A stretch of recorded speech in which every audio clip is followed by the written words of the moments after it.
Welcome to Clandestine Cases. Hello, welcome back to another video. Please consider giving us a like. Let's get started. Sherlock Holmes and the Caldwell Manor Enigma. Chapter 1. Whispers of the Unexplained.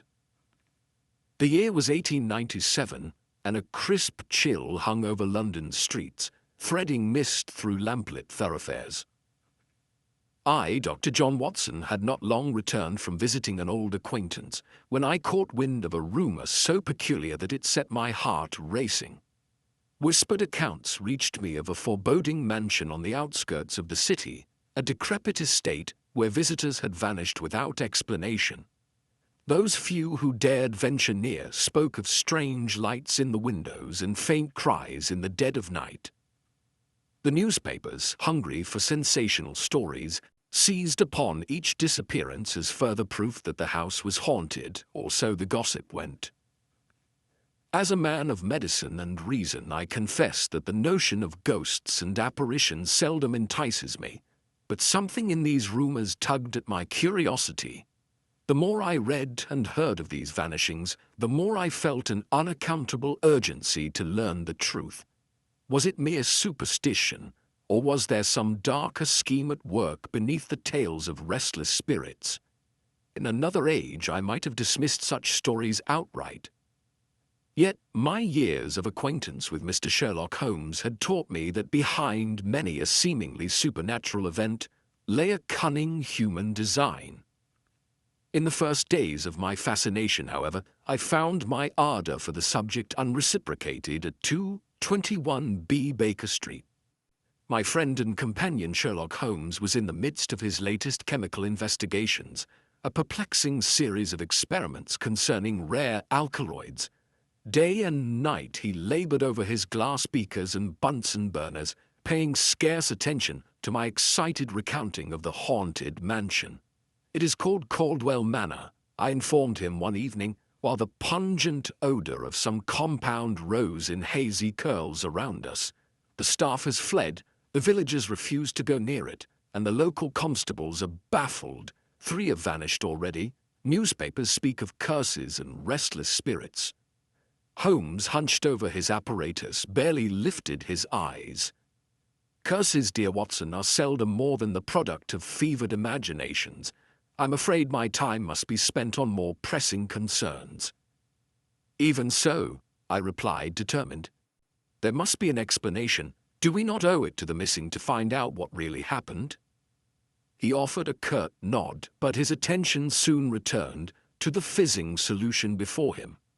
That night, I resigned myself to the likelihood that the great detective would remain unmoved by these ghostly tales. Nevertheless, I pursued the subject on my own, poring over any scrap of information to be found in the dailies. The reports were distressingly consistent. Several unfortunate souls had ventured into Caldwell Manor's halls, intent on unmasking the cause of its strange phenomena, only to vanish without leaving even footprints behind.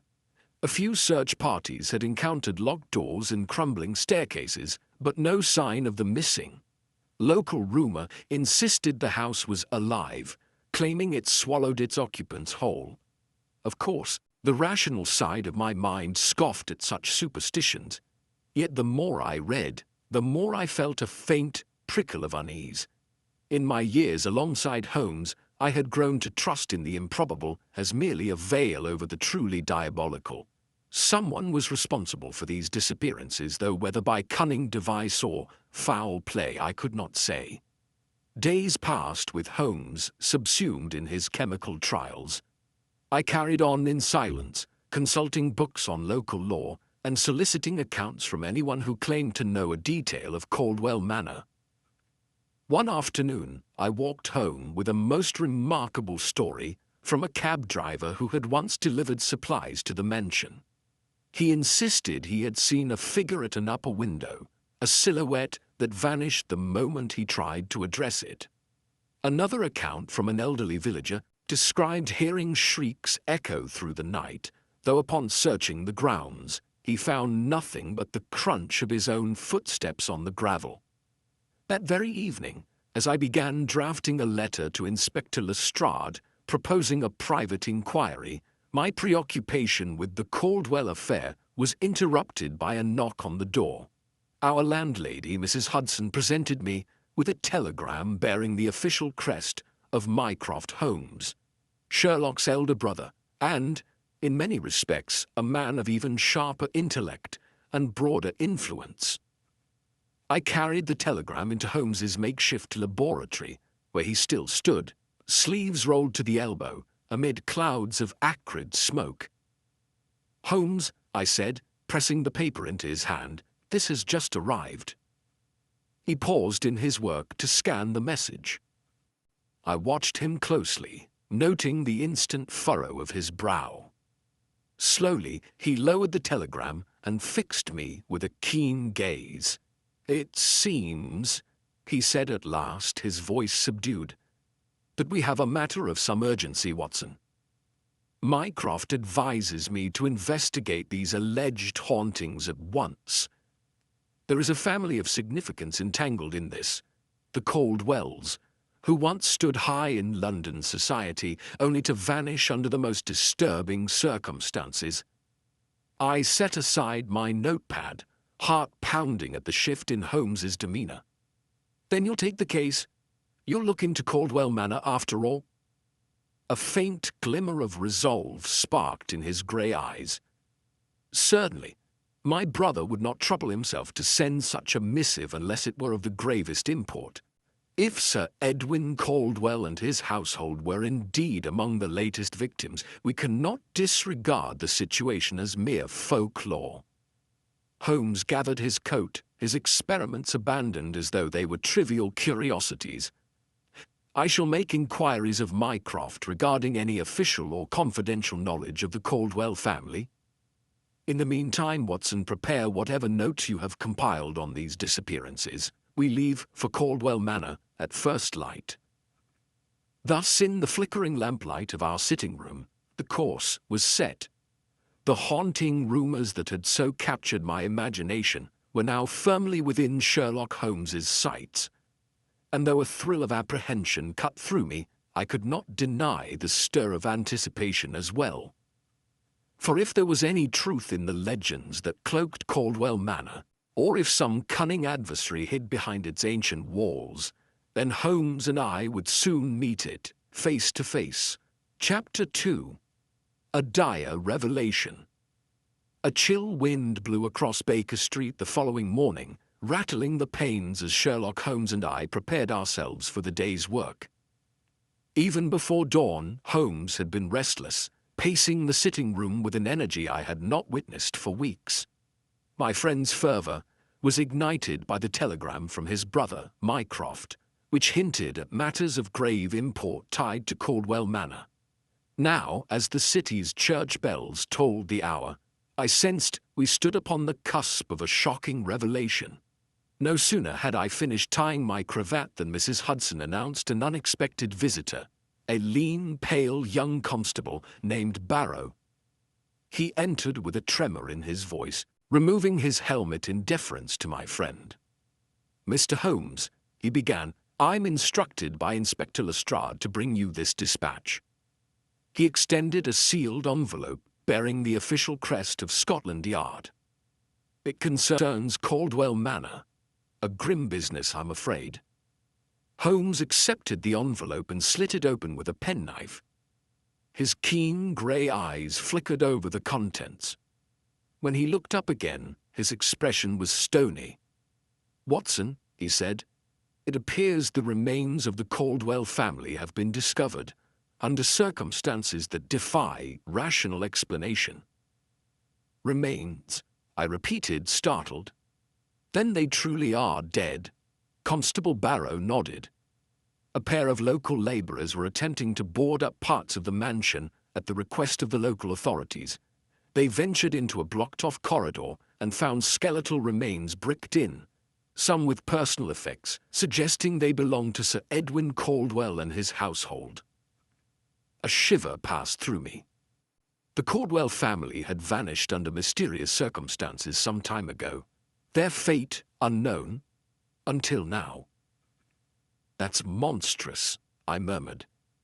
Holmes handed me the letter, then turned his attention to Barrow.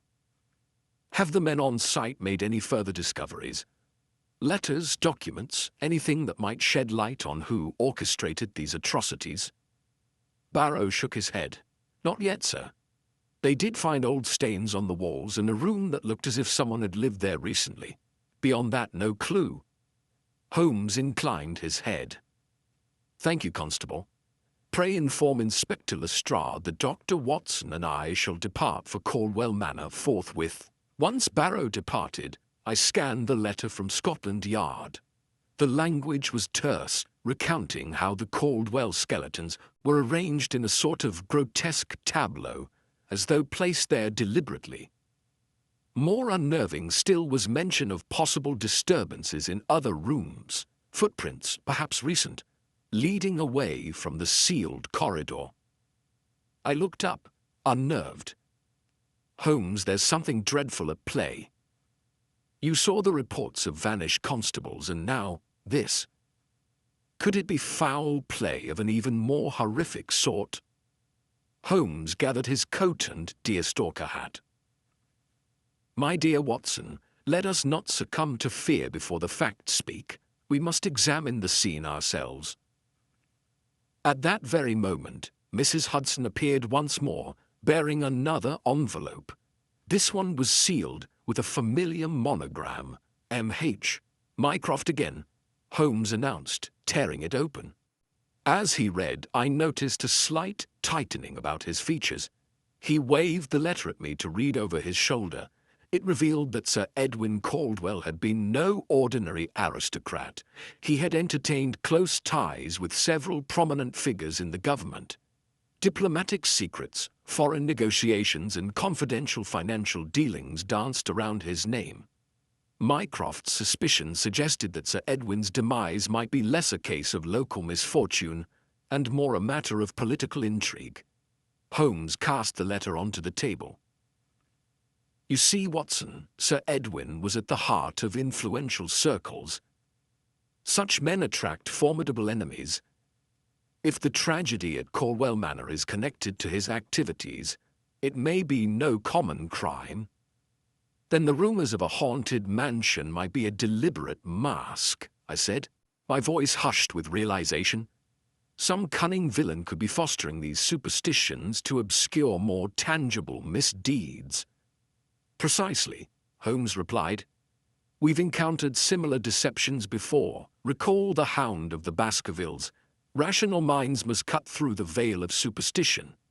Without further delay, we packed our necessities into a small valise. Holmes insisted on bringing a selection of forensic powders and reagents, evidence of how seriously he viewed the investigation. For my part, I secured my medical bag, silently praying I would not need its contents. We reached Waterloo Station at midday, the sky overhead as grey as the train's billowing steam. The ride to Hampstead was uneventful, yet tense. Holmes maintained a fierce silence, eyes fixed upon the window, though I knew his mind churned with myriad possibilities. The damp countryside blurred past, but my thoughts remained fixed upon Caldwell Manor and the grim fate of its occupants. By late afternoon, we found ourselves once more at the gates of that sombre estate, a structure wreathed in leafless trees and creeping ivy. The few villagers we passed regarded us with expressions of mingled pity and dread, as if we were doomed souls approaching the maw of some waiting beast. Even I felt a pang of disquiet upon glimpsing the mansion's dark windows, each like an empty eye socket staring from a skull. At the threshold, we were met by a shaken constable who led us to the scene of the macabre discovery. The air within the corridor was thick with dust and the faint odor of decay. In the gloom, I saw what must have once been a servant's passage, now blocked by rubble, but recently cleared enough to reveal a cramped space. There, lying on bare stone, were skeletal remains, still clothed in rags of what had once been fine garments. Holmes knelt down, candle held aloft, his gaze roving over the bones and the dim corners of the passage. "Watson," he said softly, "we stand at the gateway of a deeper enigma. If the Caldwell family truly met their end here, it was not by accident. Someone arranged this, someone who feared the Caldwell name, or the secrets they carried." The flickering candlelight caught the hollows in the walls, revealing faint, spidery markings. A single drop of water struck the stone, echoing like a distant heartbeat. At that moment, I felt the weight of the tragedy, with fresh force. The Caldwell name had once been spoken with respect across London. Now their only monument was a crypt of sorrow hidden beneath rotted timbers. Rising to his feet, Holmes set his jaw. "Mycroft was correct.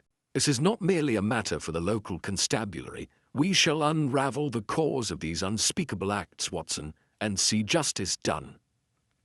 I nodded, trusting that his indefatigable genius would pierce the shadows that enveloped Caldwell Manor. Little did I suspect how twisty the path would prove, or what horrors might yet lurk among the silent corridors of that ill-fated domain. Chapter 3. Entering the Halls of Dread. The afternoon light slanted through the tall windows of Caldwell Manor's great hall, illuminating clouds of dust that danced in the stale air. Already Sherlock Holmes and I had spent several hours within those ancient walls, gathering what initial impressions we could. Owing to rumors of eerie lights and ghostly apparitions, Holmes had insisted we remain on site rather than commuting back to Baker Street. The tales of unexplained vanishings and spectral figures, once heard at a remove, now took on an unsettling immediacy in the mansion's hushed corridors. Despite our experience in challenging cases, we both felt a faint disquiet as we surveyed our surroundings. A broad, decaying staircase curved up to the first floor, its banister thick with cobwebs. Portraits of the Caldwell family, many coated with grime, stared down from the walls, their watchful gazes seeming both forlorn and reproachful. The disrepair was palpable, peeling wallpaper, cracked floorboards, and furniture shrouded in dusty sheets. Standing nervously in a corner, the lone housekeeper, Mrs. Hargreaves, twisted her apron in trembling hands. I never wanted to abandon the estate," she explained in a trembling voice. "But after the rumors and the vanishings, no one dares come near. The villagers say lights burn in the windows at midnight. And, oh, the footsteps." She trailed off, looking over her shoulder, as though expecting a phantom to appear at any moment. Holmes approached her kindly. "You've done the manor a great service by staying, Mrs. Hargreaves. Any detail you recall, however small, may prove invaluable." He then gestured to the footprints visible on the dusty floor. "Tell me, have you seen these before?" In the fading daylight, the prints were distinct enough to suggest a recent origin. They led from the front door into one of the side corridors, then vanished abruptly by a locked parlor. Mrs. Hargreaves nodded, eyes wide. "I come here sometimes to dust, sir, but I seldom tread that way. The door at the end has been locked for as long as I can remember." Holmes withdrew a small magnifying lens from his pocket and dropped to one knee, meticulously examining the impressions. "Look, Watson," he said, beckoning me closer. "The soles indicate a man's shoe, but the depth suggests he was carrying something heavy. Notice how the print is deeper on one side, as though weighted down." "Indeed," I replied. "Could it be a trunk, a piece of furniture?" "Possibly." Holmes stirred and addressed the housekeeper again. "Mrs. Hargreaves, would you kindly show us what you can of the mansion's locked rooms? Any keys, old or new, might prove necessary." She hesitated. "Some of the keys were lost when the family disappeared. But I'll gather what I have." As Mrs. Hargreaves hurried off, Holmes and I advanced into the corridor in question.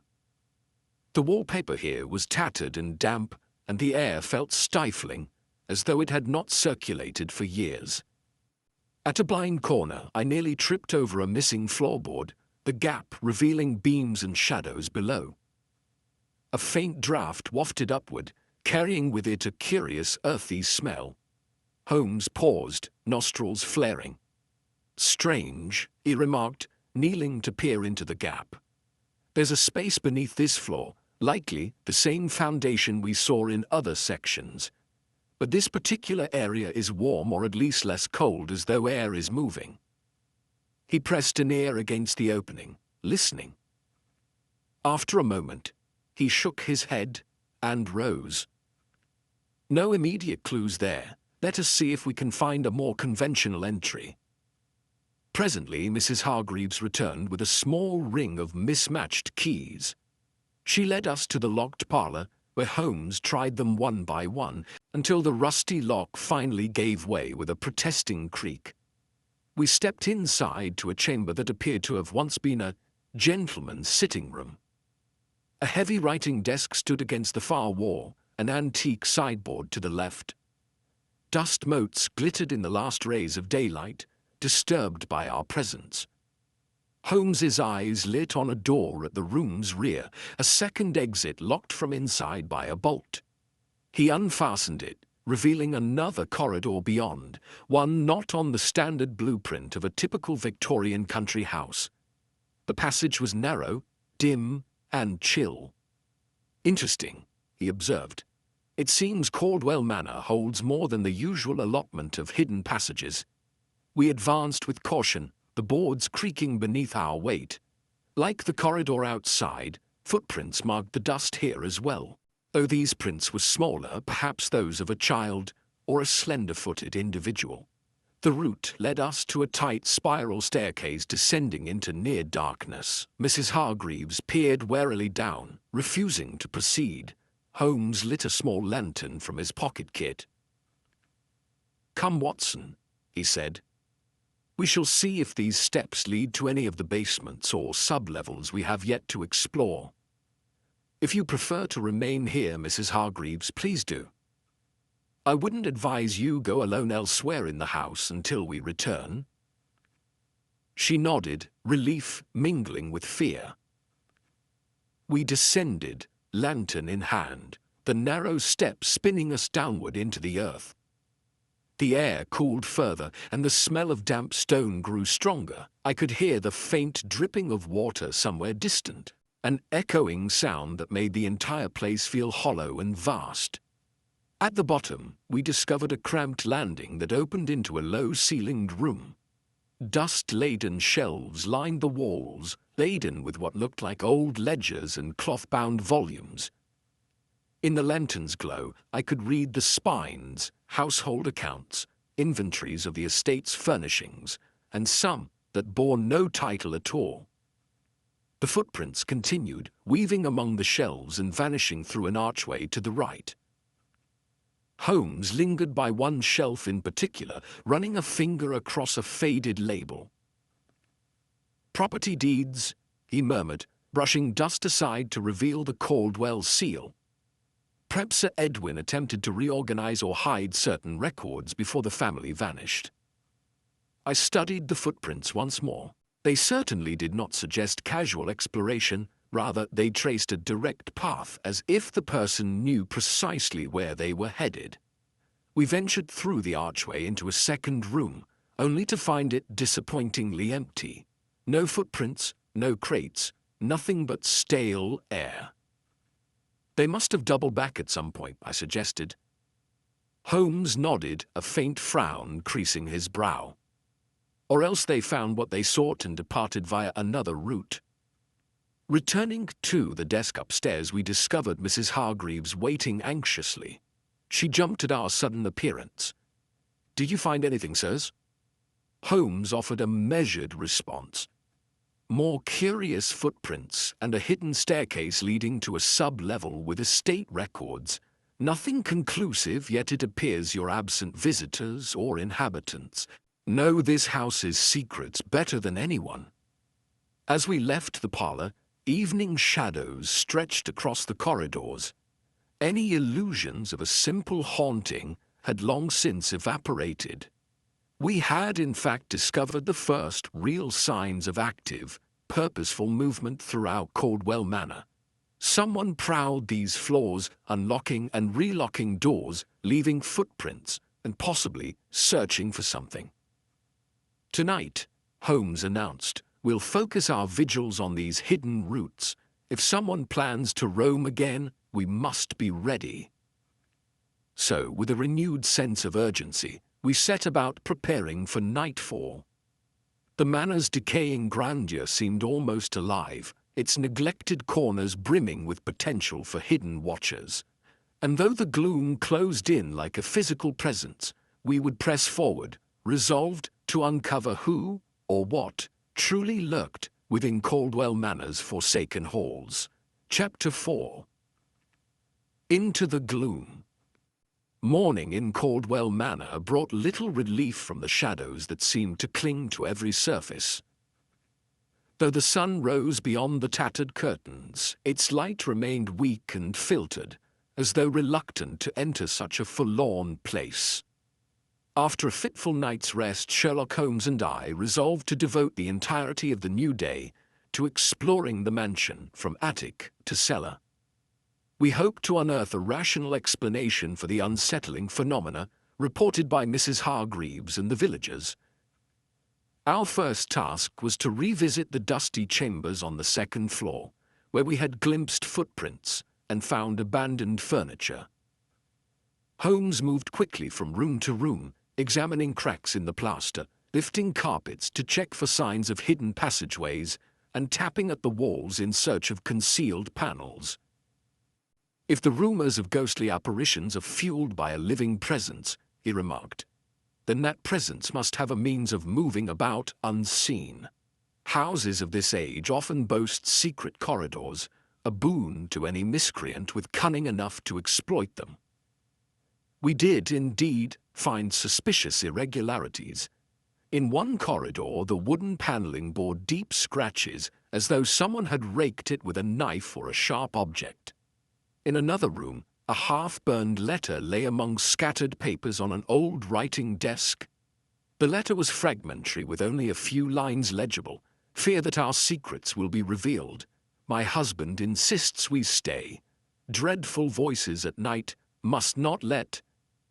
Holmes studied it intently, his lips pressed in a thin line.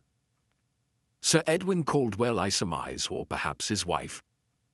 The mention of secrets and dread suggests a building tension within the family. We should examine any surviving correspondence more thoroughly. By midday, we had accumulated a small collection of clues, brittle papers hinting at conflict, scratch marks on walls and footprints that began but never ended. We retired to the manor's drawing room, which Mrs. Hargreaves had kindly tidied for our use. There, over a meagre lunch of bread and tea, Holmes rifled through the pages we had gathered, while I organized them as best I could by date and subject. Many were undated, the ink badly faded, but some hinted at financial troubles and pressing debts. Others implied a simmering feud, though whether with an external party or within the family itself was unclear. Caldwell Manor was once a seat of opulence, Holmes mused, yet it appears it faced considerable strife, debts, quarrels, and now these macabre discoveries. I am increasingly convinced someone profited or attempted to profit from the family's downfall. Our conversation was interrupted by Mrs. Hargreaves, who appeared at the drawing-room door, wringing her hands. "Beg pardon, Mr. Holmes, Dr. Watson," she said, voice trembling. "I heard a door slam upstairs not 5 minutes ago, but I am certain I locked every corridor myself." Holmes leapt to his feet, eyes ablaze with renewed energy. "Show us at once." We followed her up the main staircase to a long, narrow hallway lined with dusty portraits. At the far end stood a heavy door with ornate carvings, which I recalled from our earlier exploration. Mrs. Hargreaves insisted she had locked it securely, yet it now stood ajar, scraping against the warped floorboards as though someone had forced it open. Pushing past it, we entered a chamber that might once have been a bedroom, though its walls were bare and the bed frame dismantled. Dust motes swirled in the musty air. Holmes knelt to scrutinize the floor, his magnifying lens glinting in the half-light. "Fresh scuff marks," he muttered. "Someone was here very recently wearing shoes with a distinctive tread, possibly a man's. Notice this irregular impression, Watson. Do you recall seeing such footprints in the corridor below?" I bent down to compare. Indeed, the faint outlines on the floorboards echoed the ones we had seen near the front hall. But there was no occupant in sight and not a single clue as to how they had come or gone. The room's single window was nailed shut, and the walls appeared intact. As dusk approached, we discovered further unsettling oddities. In a small parlor, the wallpaper had been peeled back in patches, revealing cryptic symbols scratched into the plaster. They resembled arcane runes, perhaps an attempt to stage a supernatural hoax. In the servants' wing, another half-burned note floated in a basin of stale water, its ink blurred beyond recognition. Pieces of a strange puzzle lay scattered about the manor, yet we had no overarching key to bind them together. Night descended swiftly, bringing with it an oppressive hush. Holmes recommended we maintain a vigil, hoping the intruder might betray their movements under cover of darkness. We stationed ourselves at separate vantage points, with Mrs. Hargreaves safely ensconced behind locked doors. I took the second-floor landing, armed with a lantern and my revolver, while Holmes prowled the ground-floor corridors. The hours slipped by without incident, until close to midnight, when I heard a muted thump from somewhere below. I crept down the stairs, lantern held high, my heart pounding in my chest. At the end of a dim hallway, I nearly collided with Holmes, who had also raced to pinpoint the noise. Together we advanced into the bowels of the manor, a corridor leading toward the old wine cellars. There, the darkness seemed almost alive, shifting with each flicker of our lanterns. Abruptly, the entire house felt charged with tension. Every creak of the floor seemed magnified, every gust of wind at the windows a spectral moan. Though neither Holmes nor I spoke of fear, there was an undeniable weight upon us as we descended uneven steps into the cellar. Shelves of rotting casks lined the walls and spiderwebs swayed in the drafty gloom. We found no intruder, only the lingering echo of that mysterious thump. At last, we retreated upstairs, our search yielding nothing but an intensifying sense of disquiet. Caldwell Manor, it seemed, refused to yield its secrets easily. Yet Holmes, ever resolute, would not be deterred. He assured me that our efforts were indeed closing in on a hidden truth, one that mere superstition could never fully obscure. Thus ended our second full day within Caldwell Manor, the gloom both literal and metaphorical. Sleep came fitfully, and I dreamt of disembodied footsteps and cryptic markings on cold stone walls. If there was to be a rational explanation for these rumors of hauntings, we had yet to uncover it. But Holmes and I vowed to press onward, determined that neither midnight apparitions nor chilling silence would shake our resolve. Chapter 5. The Journal of Sir Edwin Caldwell. Daylight filtered through the smudged windows of Caldwell Manor with reluctant pallor, as though the morning itself shared our unease. Sherlock Holmes and I had spent another restless night, patrolling the corridors in vain search of the mysterious presence that seemed to haunt the premises. We found only whispers of its passing, faint sounds, shadows that fled at our approach, and the ever-present spectre of dread. It was late morning when Mrs. Hargreaves timidly sought us out in the dusty library. "Sirs," she quavered, holding out a small iron key on a ribbon. "I've remembered something. Sir Edwin used to keep a private study on the third floor, in the north wing. He never allowed the other staff inside. Once I saw him lock the door with this key. Perhaps you may find something there. Holmes's eyes lit with keen interest. You've done well, Mrs. Hargreaves. We shall investigate at once. The north wing, like much of the manor, was in a state of grave neglect. Its corridors were lined with portraits shrouded in grey sheets, and the windows let in only meagre slivers of light. At last, we came to a door fitted with a brass plate inscribed SEC, the initials, of course, for Sir Edwin Caldwell. We tried the key and it turned with a rusty protest. Inside, we discovered a cramped but well-appointed room, an atmosphere of quiet secrecy woven into every detail. Shelves of ledgers and books lined the walls. A worn leather armchair faced a fireplace still laid with half-burned logs. Dust sheeted the desk. Holmes immediately began examining drawers and pigeonholes, methodical as ever. Within minutes, he drew out a slim volume bound in cracked, dark green leather. "Watson," he said, lifting the journal so I could see it. "The personal diary of Sir Edwin Caldwell." A hush fell between us as we realized the significance of the find.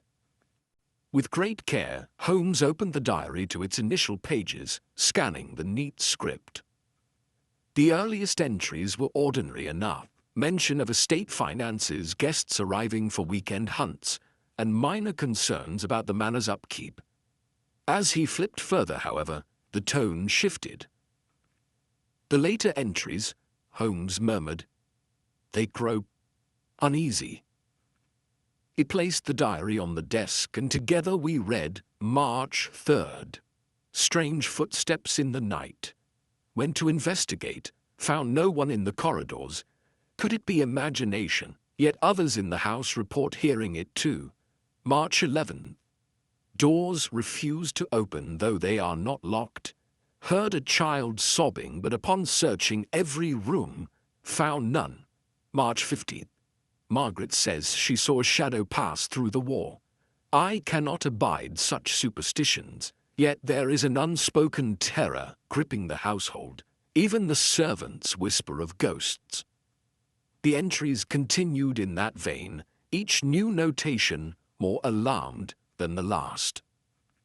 Sir Edwin wrote of how he had considered dismissing the tales as mere hysteria until he himself experienced doors slamming behind him without cause, sometimes locking themselves when no key was turned. He documented sightings of an indistinct figure at the upper window, and more disturbingly the sensation that someone stood behind him at all hours.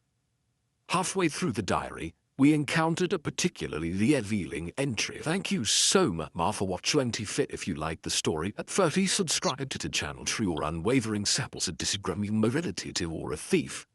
But these events grow more puzzling by the day. The staff are frightened, and I cannot calm them.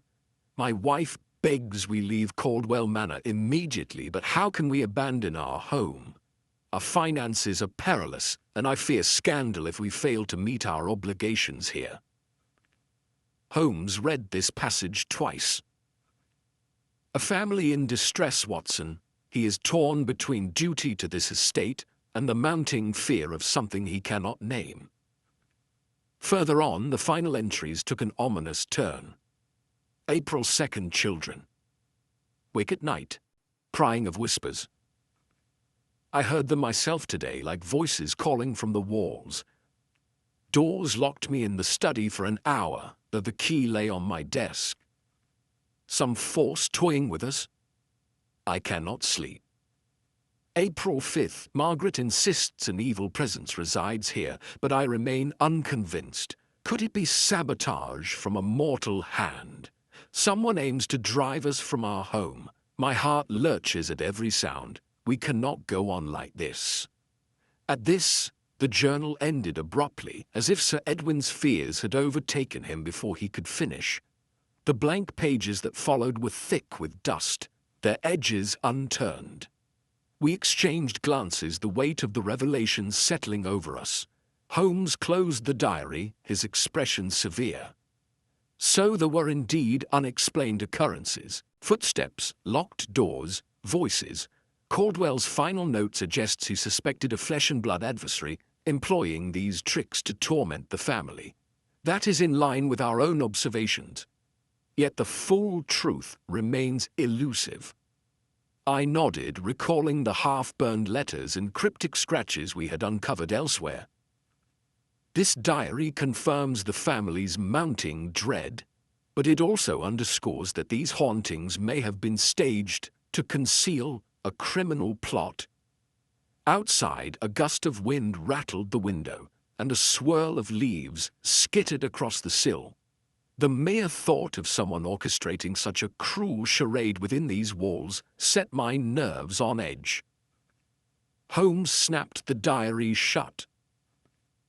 Sir Edwin's words are invaluable, Watson. They reveal a family under siege, financially vulnerable and haunted by a cunning force.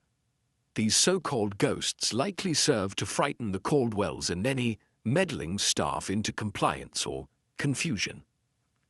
We left the study, diary in hand, and found Mrs. Hargreaves waiting in the corridor, her anxious face betraying her worry. Holmes assured her we were making progress, though the clues we discovered were far from comforting. She asked if we might share what we had learned, but Holmes gently demurred. "Not yet, madam," he said. "The picture remains incomplete, but rest assured, we draw closer to understanding what befell this household." That evening, seated by a modest fire in the library, Holmes and I pored over the Caldwell diary once more, cross-referencing each entry with the scraps of evidence in our possession. A horrifying portrait emerged, a once proud family gradually worn down by unexplained torment. Their final days had been filled with dread, culminating in the unspeakable fate we now strove to illuminate. Yet, as Holmes reminded me, each supernatural flourish bore the hallmarks of human cunning: strategically placed footprints, cunningly locked doors, whispered voices in the dead of night. The so-called haunting, it seemed, was a mask behind which a sinister design was unfolding. Our challenge now was to tear that mask aside and expose the hand of the villain lurking in Caldwell Manor's shadows. Chapter 6: Secrets Beneath the Floorboards. A damp chill hung in the corridors of Caldwell Manor the following morning, setting my nerves on edge as Sherlock Holmes and I continued our investigation. The discovery of Sir Edwin Caldwell's private journal had cast fresh light upon the family's final days, yet the mystery of what truly haunted these halls only deepened. Whispers of footsteps and locked doors now yielded to a new puzzle. A strange draught in the rear corridor, where no window or vent could account for such a gust of air. Ever attuned to the subtlest incongruities, Holmes paused in that corridor, a place seldom used even when the estate thrived. He raised a hand to still me. "Do you feel it, Watson?" he asked quietly. A faint breeze stirred the back of my neck, its source elusive. I nodded. The corridor's plaster walls appeared intact, but along one side, the wooden floorboards gave a faint creak, and a thread of cold air seeped up between them. Holmes knelt down, running his fingers over the seams. "These boards are different," he murmured, "either replaced at some point or deliberately arranged." We fetched a lantern and pried up one of the boards. Sure enough, beneath lay a thin gap. With cautious determination, Holmes tested the adjacent boards until one rose on concealed hinges. There, hidden beneath layers of dust, lay a hatch secured by a small iron latch. "Curious indeed," Holmes said in a low voice. "The estate's original plans mentioned no sublevel in this wing." My heart pounded with a mixture of excitement and unease as we undid the latch. The hatch opened onto a narrow flight of stone steps plunging into darkness. A stale, cold draught gusted upward, whispering of spaces long forgotten, or perhaps furtively used. We armed ourselves with candles and carefully descended into the gloom. A cramped tunnel awaited us at the bottom, its walls of rough-hewn stone. The passage stretched on, lit only by our flickering flames. At intervals, the stones bore strange marks, half-obliterated carvings of spirals and angular symbols that defied immediate identification. "What can you make of these, Holmes?" I asked, one hand tracing a spiral that circled itself thrice before breaking into jagged lines. Holmes studied the carvings with narrowed eyes. "They are not typical masonry marks, nor do they match known alphabets. They may be an invented script or symbolic scrawling by someone dabbling in esoteric matters. It would not be the first time unscrupulous persons used occult trappings to intimidate others." We pressed on, the tunnel's silence punctuated by the soft drip of moisture somewhere in the darkness. Before long, the corridor opened into a low-ceilinged chamber. The air was thicker there, tinged with a faint odor of spent candles and something more pungent, perhaps incense or chemicals. At the center stood a crude table, ringed by a circle of symbols similar to those on the walls. Holmes moved forward cautiously, lantern held aloft. "This is no idle hideaway," he observed. "It appears to have been used for gatherings. Clandestine ones, by the look of it." Around the makeshift altar lay scattered remnants, charred stubs of black candles, scraps of paper marked with cryptic words, and stains on the stone floor hinting at spilled liquids, possibly wax, possibly something more unsettling. I stooped to pick up one of the torn scraps. It bore a spidery script of strange letters, the writing so erratic it seemed almost feverish. "This is quite beyond the realm of typical country superstition," I said, my voice echoing in the chamber. "Someone has gone to great lengths to create or mimic a ritual setting." Holmes nodded, his keen gaze roaming the shadows.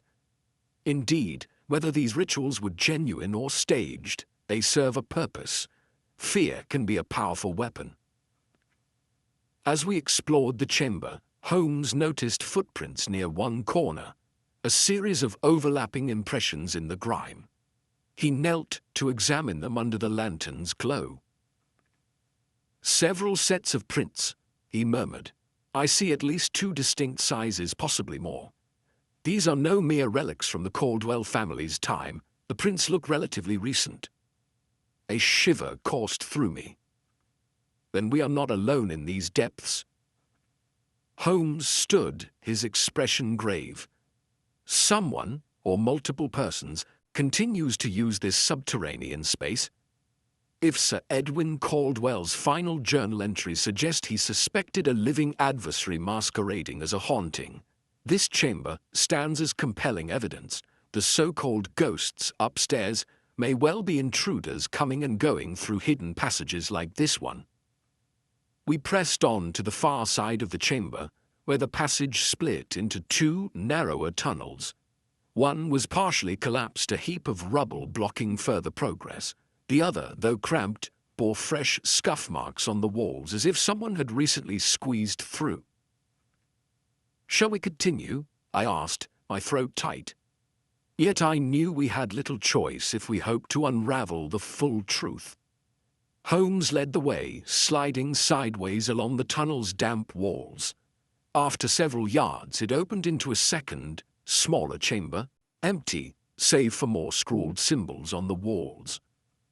The floor here showed no footprints, suggesting that whoever used these tunnels favored the main chamber we had just left. At length, we doubled back to the first chamber, where we spent another hour cataloguing the items scattered about.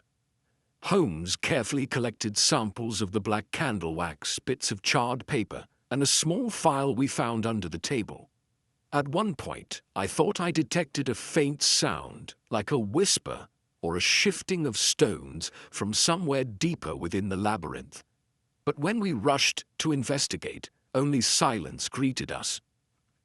"We have gleaned enough for one day," Holmes said at last, though reluctance shadowed his face. "Further forays will require more thorough preparation, and possibly the assistance of the local constabulary." Returning to the corridor above, we resealed the hatch, ensuring we left no trace that might alert any hidden lurkers to our discovery. Then, stepping once more into the dim lamplight of Caldwell Manor's back passage, we stood in unsettled reflection on what we had found below.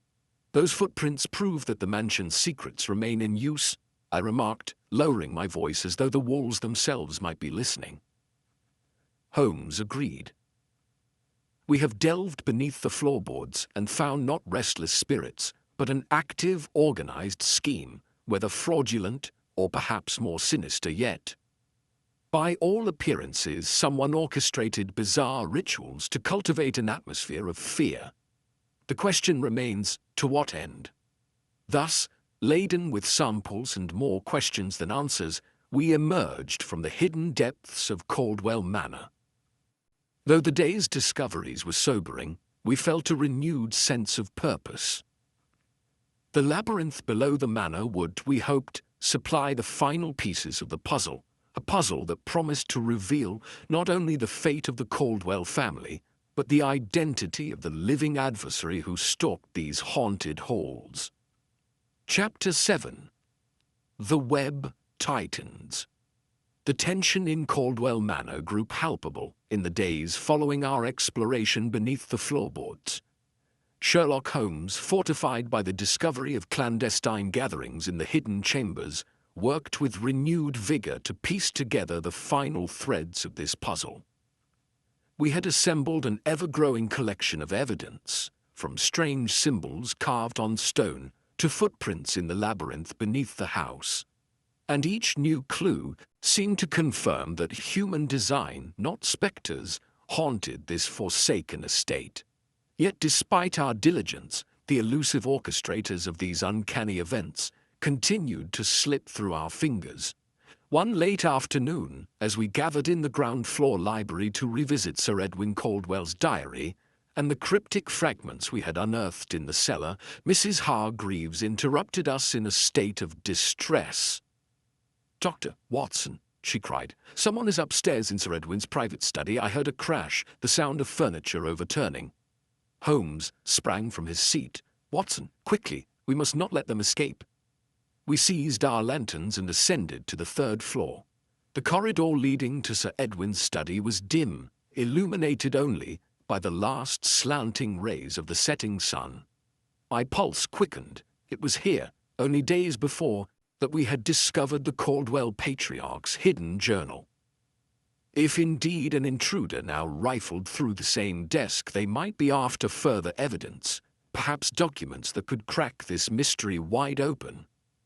Cautiously, we approached the door, which stood half open.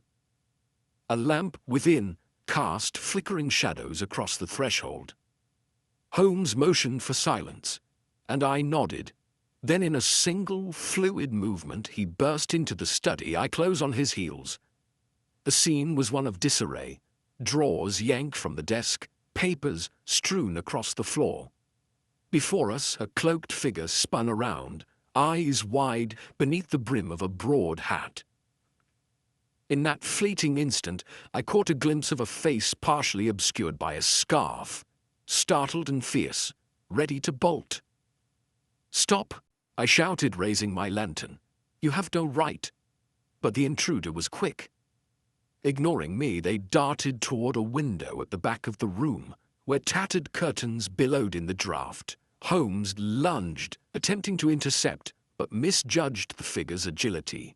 The intruder ducked beneath his grasp and shoved him aside with surprising strength. A second later, they vaulted through the open window frame. "Holmes!" I cried, stumbling to the ledge, half expecting to see the intruder sprawled upon the ground below, but I found only creeping ivy rustling against the stone exterior. Far below, in the mansion's neglected courtyard, I glimpsed the figure disappearing into the twilight, moving with eerie swiftness. Holmes stood, catching his breath. "A daring exit," he muttered. "No typical thief, I venture." We took a moment to steady ourselves. The silence left in the intruder's wake was deafening. Mrs. Hargreaves, who had hovered in the corridor, now entered with trembling steps. "Did you see who it was?" Holmes shook his head. "Only a partial glimpse, a hat, a scarf, likely a disguise." It was then that I noticed scraps of paper near my feet, torn in the scuffle. Bending down, I gathered them.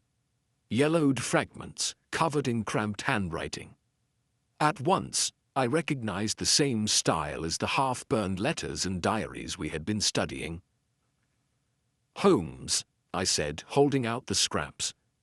"They've torn up a document, something that may have belonged to Sir Edwin." He stepped closer, retrieving his magnifier. The pieces contain sentences half lost to time and damage. "The estate is more than a home. It is an obligation we can ill afford. Danger grows. We stand to lose." Even as fragments, these words hinted at financial woes and looming threats, matters we already suspected played a part in the Caldwell tragedy.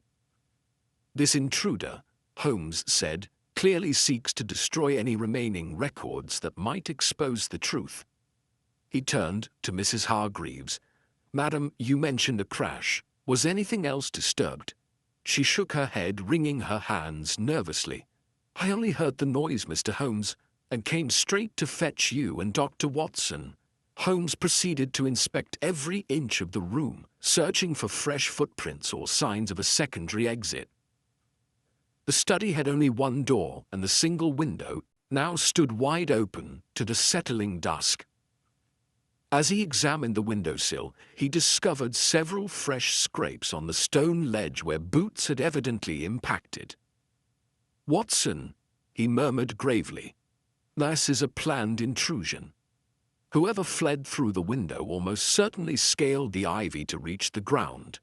It suggests they know the house intimately, or at least have reconnoitered it thoroughly." I gazed at the disordered desk, my thoughts churning. "Holmes, might this intruder be linked to the gatherings we suspect occurred beneath the manor? The footprints in that hidden chamber indicate more than one conspirator." Holmes nodded, a distant intensity in his eyes. "Yes, I suspect so. Even from these scraps, it seems Sir Edwin's finances and obligations placed him in a vulnerable position. The ghostly illusions, locked doors, chilling footsteps, likely served as part of a grander scheme, either to force him into compliance or to drive him, and, by extension his family, out of the manor. Perhaps both." Mrs. Hargreaves leaned against the desk, her face pale. "But they should resort to such vile methods. Is it greed, Mr. Holmes, or revenge?" "Possibly both," Holmes replied. "But we must not jump to conclusions without further proof." We spent the remainder of the evening collecting the torn scraps and piecing them together as best we could, though many segments were missing. The partial sentences spoke of mounting debts, warnings of an unspecified threat, and references to an agreement that Sir Edwin had been coerced into honoring. While no single page declared a clear accusation, the subtext was unmistakable. A formidable party wished the Caldwell family ill and was leveraging the estate's troubles to do so. Later, as we reconvened in the library, heart still pounding from the near capture, Holmes stared at our fragments upon the table. "This intruder's desperation suggests the final revelations must be close at hand," he said softly. "They strike now, hoping to shield themselves by destroying evidence. If we trace the money and the old alliances that bound Sir Edwin to London's elite, we may well expose the entire conspiracy." Night had fully settled upon Caldwell Manor. The corridors were filled with a familiar hush, broken only by the rhythmic tick of the dusty grandfather clock. Yet beneath this veneer of silence, I could sense an invisible web tightening, fueled by greed, vengeance, or both. drawing us inexorably toward the truth behind the Caldwell family's demise. Holmes's resolute gaze fixed upon the scattered papers. "We have survived mere illusions, Watson," he remarked. "Now we must confront the true architects of this scheme. Let us see how well they fare against observation, logic, and the unrelenting light of investigation." I nodded, inhaling a steadying breath. The stage was set, the foes had shown their hand. We stood on the threshold of a final unveiling, determined to bring justice to this haunted estate and reveal the culprits who had so ruthlessly woven fear into its every stone. Chapter 8: Unmasking the Mastermind. A hush hung in the corridors of Caldwell Manor that morning, as though the house itself anticipated the moment of reckoning. Sherlock Holmes and I had passed a sleepless night piecing together the remnants of Sir Edwin's torn documents, correlating each fragment with clues from the hidden tunnels and the cryptic gatherings beneath the floorboards. What emerged was a tapestry of betrayal, greed, and meticulously orchestrated terror. The final stroke of revelation came in the form of a legal ledger Holmes unearthed in an old strong-box at the back of Sir Edwin's study. Within its pages lay the names of Caldwell relatives scattered across England, some estranged, some apparently on decent terms, but one, in particular, stood out. Barnabas Caldwell, a distant cousin once rumoured to have been disinherited by Sir Edwin himself. Marginal notes in Sir Edwin's sharp hand referenced disputes over property and allegations of unsound character. An individual with motive, means, and a shadowy past, Holmes declared, setting the ledger aside. If Barnabas believed he was cheated of his rightful inheritance, he might employ any manner of ruse to claw it back. By mid-afternoon, we had summoned Inspector Lestrade and a handful of determined constables to Caldwell Manor. Bearing lanterns, we led them into the subterranean tunnels, Holmes intending to lay a trap. There, in the dimly lit chamber, where we had discovered ritualistic symbols and footprints, we arranged ourselves so as to watch each exit discreetly. With tension thrumming in the air, we waited. Our vigil proved not in vain. Shortly before dusk, the distant echo of footsteps drifted through the darkness, lanterns were quickly muffled, and we pressed against the damp walls. Heart pounding, I glimpsed a small group entering the chamber by way of the corridor we had left unguarded, evidently believing no one could be there. Leading them was a tall, gaunt figure in a cloak, none other than the intruder who had fled Sir Edwin's study. Flanking him were two other men, each carrying sacks that clinked with what sounded like metal, perhaps stolen valuables left undiscovered when the Caldwell family vanished. Holmes signaled silently, and Lestrade's men surged forward, revolvers drawn. A cry of alarm rang out from one of the cloaked figures who tried to dash back into the tunnel, but Holmes, quick as lightning, barred their path, the narrow corridor, forcing the group to halt. Within seconds, the constables had them cornered. The gaunt leader let out a furious hiss and threw back the cloak's hood. By our lantern light, I could now see him clearly, a pallid man with features that might once have been handsome, but were now etched by years of resentment. He glowered at Holmes, lips curling in a sneer. "Barnabas Caldwell, I presume?" Holmes said calmly. "Your attempts to disguise yourself were skillful, but hardly enough to thwart proper investigation, especially once we found your name in Sir Edwin's private ledger." Barnabas spat on the damp stone floor. "He robbed me of what was mine," he snarled. "The Caldwell fortune, the estate, everything snatched away by that arrogant old man. Why should I not reclaim it through any means necessary?" Holmes's eyes flashed. "Including murder and staged hauntings to terrify the legitimate heirs? You orchestrated the family's disappearance, did you not?" At this, Barnabas's face contorted in raw anger. Sir Edwin and his brood were nearly bankrupt, yet clung to their precious name. The fools refused my offers, refused to share what they never truly owned. So I set about convincing them Caldwell Manor was cursed, tormenting them with noises and illusions until they were ripe for destruction. The final blow came when they tried to flee, but I locked their escape routes, herded them like sheep. He paused, voice trembling with malice. You will find their bones in these walls, hidden away with their secrets. A chill overcame me, remembering the ghastly discovery of the Caldwell remains. Lestrade stepped forward, voice taut with revulsion. The law will have you for these crimes, Barnabas Caldwell, along with whoever aided your foul deeds. The two henchmen, seeing their cause was lost, offered no resistance. They glanced from Barnabas to the armed constables, faces pale with fear. One muttered bitterly that they had only done what was asked, never realizing how far Barnabas intended to take the scheme. The entire haunting had been meticulously staged. Locked doors rigged with strings, ghostly footsteps created by cunning contraptions, and even the eerie childlike cries at night. Recorded noises amplified through hidden vents.